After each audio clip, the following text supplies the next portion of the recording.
Fight Night Mexico is this Saturday, and in terms of what's on the line for the co-main event and main event, it's a pretty big card. So starting off with the co-main event, you've got Yair Rodriguez versus Brian Ortega, who's making his return after his dislocated shoulder, I think he had, and this is the rematch that everybody wanted, apparently. So Yair Rodriguez fought Brian Ortega a year and a half ago, 2 years ago, might even be more than that to be honest, I can't remember. And in that matchup, Yair Rodriguez was piecing Ortega up on the feet and basically had him submitted until Ortega's arm dislocated. And Ortega has been out since then, rehabbing his shoulder and shit like that. Now, just what I want to talk about. How the fuck is Brian Ortega still ranked number 4 in the featherweight division? That doesn't make any sense whatsoever. Like, Topuria, who has just fought Volkanovski, Ortega was still ranked above him before that Volkanovski matchup. Like when Topuria was booked to face Volkanovski, Ortega was still above him. How does that make any sense whatsoever? How? Like, what dirt does this guy have on Dana White in the UFC? Like, talk about Dana White privilege. Brian Ortega is the fucking poster boy for that. How this guy gets in these positions, stays in these ranks, is beyond me. Because his last win was against the Korean Zombie, which I think was 2020, 2021. I'm not too sure. I should have looked this up before I started recording. But anyway, in terms of the matchup itself, I see nothing different. I think Yair Rodriguez is much better than Brian Ortega on the feet. And in terms of for Brian Ortega preparing for Yair Rodriguez, it's very difficult to be helped. It would help if I could fucking speak.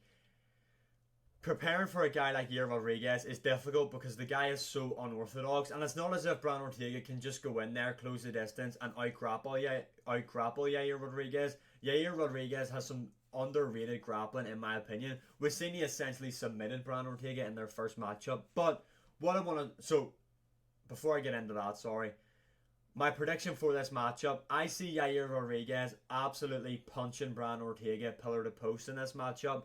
Although, Yair Rodriguez, I can see him fading if this goes into the later rounds. And that is one thing about Brian Ortega. This guy is durable, so he can take a beating. So, I mean, if Yair Rodriguez can really put himself ahead and keep up a good pace, I feel like maybe in the 4th and 5th round, Brian Ortega could start to find success. Now, I don't know if Yair Rodriguez will knock out Brian Ortega because, like I said, he is tough and he is durable. But I can't see him smashing his face up to pieces and maybe getting a doctor's stoppage. Something along those lines. But my prediction is going to be a Yair Rodriguez decision. I think he's going to win the first 3 rounds comfortably. And if Ortega is still in there in the 4th and 5th round, depending on how much energy Yair Rodriguez has used, I feel like Brian Ortega might be able to take the last 2 rounds. But I am going to go for a Yair Rodriguez win. But yeah, what makes this matchup so big is obviously the featherweight division has just been turned upside down with Ilia Topuria beating Volkanovski. And we've seen Yair Rodriguez make a real claim that he wants to fight Ilia Topuria next. Now, do I think either one of these guys should be next? I can tell you one thing for free. If Ortega beats Yair Rodriguez, Brian Ortega will be facing Ilia Topuria next. Fact. Now, if Yair Rodriguez beats Ilia Topuria, I think they might give it to him purely because of the noise he's been making this week in the lead up to this matchup, you know, calling him out, saying he doesn't want to fight him, he wants to fuck him up and shit like that. So Yair Rodriguez is really pushing hard for this Ilia Topuria matchup, which I think he should do because realistically, outside if he ever wins this matchup, your only other option is Movsar Evloev because Volkanovski has stated he wants to take time off and then he wants to get back for that rematch, and then Max Holloway has already booked to face Justin Gaethje. So, and Ilia Topuria didn't take much damage in that Volkanovski matchup, let's be honest. So I think it would be stupid to waste Ilia Topuria and have him sit out for that long. But yeah, in terms of who I think is going to win this matchup, it's definitely Yair Rodriguez. Next up, we're just going to cover the main event quickly. So you've got Brandon Moreno.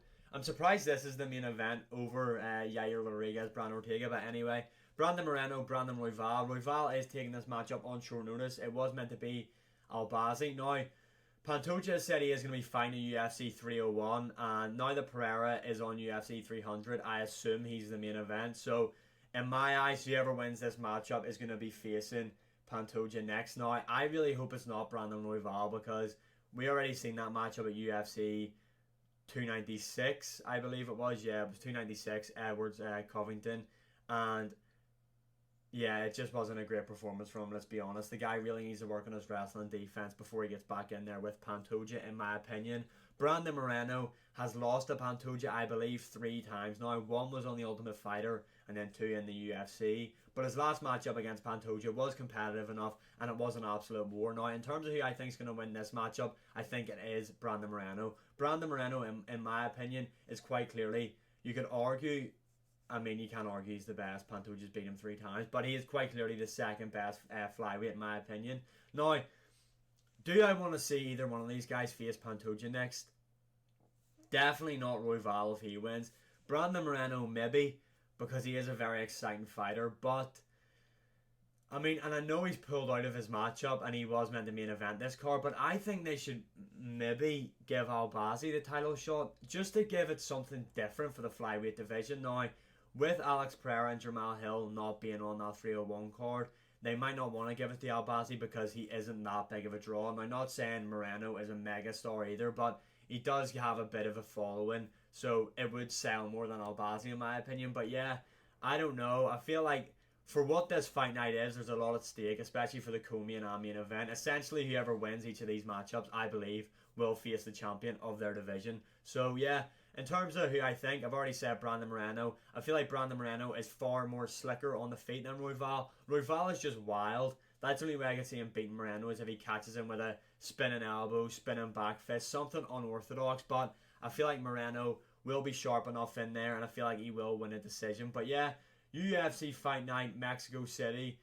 It's a pretty decent card, to be honest. So let me know your predictions in the comments below. And what do you think about the co-main event and main event? Do you think the winners will face the champion of that division? Let me know in the comments below. Social medias are linked above. And as always, like, share, subscribe, comment, all that good stuff. It does really help out. And I will see you again in the next one.